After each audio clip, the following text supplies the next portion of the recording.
Piedigrotta del 1888 fu dominata da Salvatore Di Giacomo, ma anche Pasquale Cinquegrana riuscì a farsi valere con almeno 2 canzoni che ebbero successo all'epoca ma poi finirono dimenticate.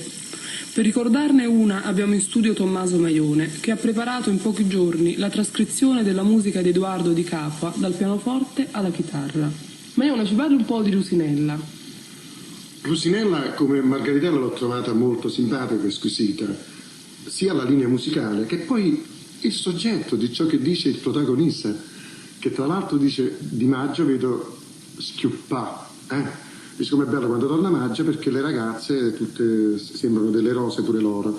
Comunque la cosa bella, dice Rusina, Rusinella, se tu mi sposi io ti porto a vedere Roma, come se fosse chissà che, perché noi a Roma adesso ci arriviamo in un'ora.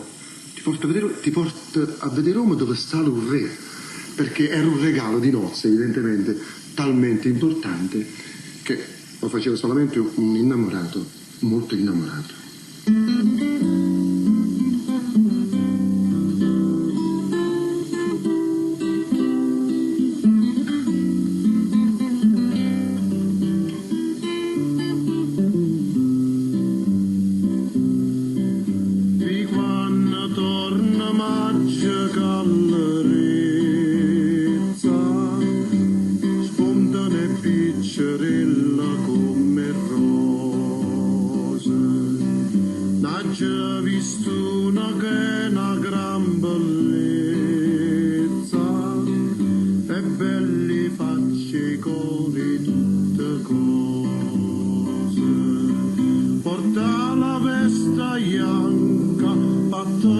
Gesù mio, tenendo gli occhi in fronte.